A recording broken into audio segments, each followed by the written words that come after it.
Perdana Menteri Datuk Seri Anwar Ibrahim hari ini meluangkan masa beramah mesra bersama rakyat sambil menikmati sajian makan tengah hari di Gerai Seri Ayu Gombak. Perdana Menteri tiba di lokasi pada pukul 12.30 tengah hari disambut Menteri Besar Selangor Datuk Seri Amiruddin Syari. Datuk Seri Anwar kemudiannya menunaikan solat Jumaat di Masjid Al-Qariyah Taman Seri Gombak bersama kira-kira 2,000 jemaah yang diimamkan Imam Muhammad Nazir Sheikh Alauddin.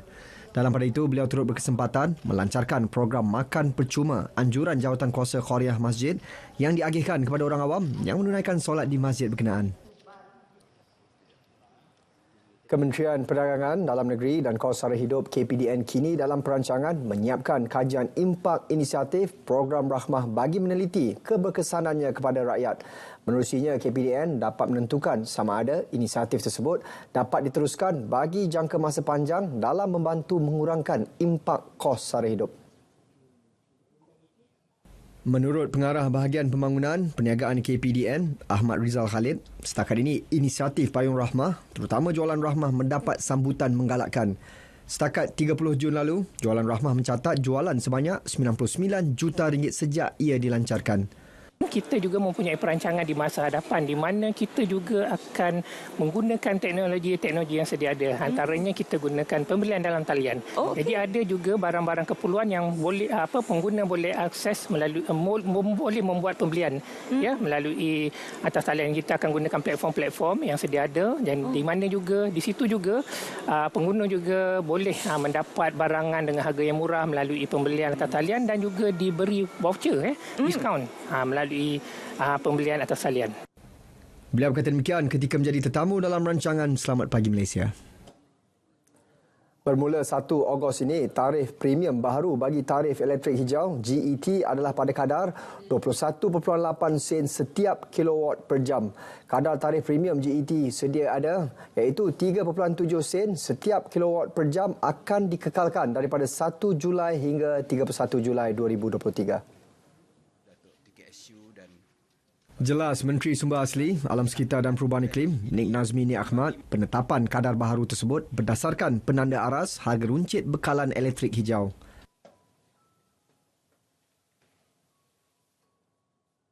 Tarif baharu GET ditetapkan pada kadar 21.8 sen kilowatt jam iaitu berdasarkan kepada penanda aras penetapan harga runcit bekalan elektrik hijau di negara-negara jiran yang menawarkan produk yang serupa.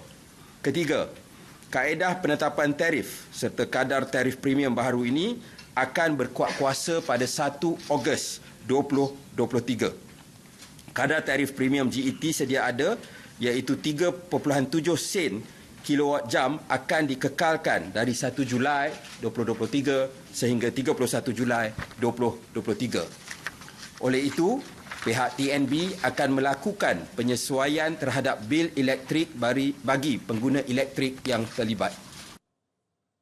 Tambah beliau, pengguna yang melanggan program GET juga tidak akan dikenakan caj pelepasan kos tidak seimbang ICPT kerana penjanaan daripada sumber tenaga boleh baharu TBB tidak membabitkan penggunaan bahan api fosil. Pengguna sedia ada akan diberi tempoh sehingga 31 Julai ini untuk mengesahkan semula langganan dan akan ditamatkan langganan sekiranya tiada sebarang pemakluman diterima. Nik Nazmi menjelaskannya dalam sidang media khas di Putrajaya.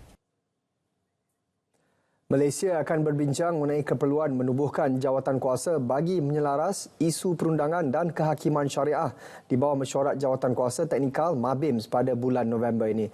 Menteri di Jabatan Perdana Menteri Hal Ehwal Agama Datuk Dr. Muhammad Naim Mokhtar berkata penubuhan jawatankuasa itu bakal memfokuskan isu berkaitan prosedur perkahwinan Islam antara dua negara. Hasil daripada pertemuan saya bersama dengan Tuan Utama Menteri Mas Agos dan saya, kita insya-Allah akan perkukuhkan hubungan ini.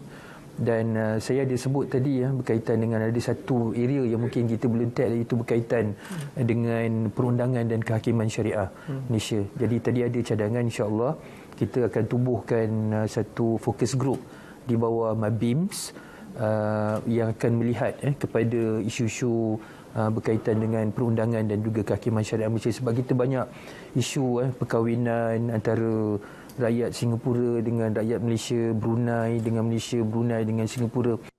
Beliau bercakap demikian kepada pemberita selepas menerima kunjungan kerja Menteri Pembangunan Sosial dan Keluarga, Menteri Kedua Kesihatan dan Menteri Bertanggungjawab bagi Ehwal Masyarakat Islam Republik Singapura, Massagus Zulkifli di Putrajaya. Pertemuan dua hala itu turut meneliti usaha pembangunan komuniti masyarakat Islam di antara dua negara, termasuklah berkaitan dengan pembangunan sosial dan keluarga. Aktiviti penjualan peranti perubatan tidak berdaftar, pihak peranti perubatan MDA membuat rampasan bernilai RM500,000 sejak Januari lalu. Ia melibatkan rampasan antaranya kondom, sarung tangan perubatan, kantar lekap, pelitup muka dan kit ujian kendiri COVID-19. Kita telah membatalkan, bagi tahun ni saja kita telah membatalkan lebih kurang 5 kita telah membatalkan lesen. Yang ni di 5 kelab? Semua tempat. Semua tempat. Semua tempat. So means 5 lesen untuk farmasi. 5 lesen, bukan farmasi, syarikat penjual ataupun pengeluar dan juga pengedar peranti perubatan.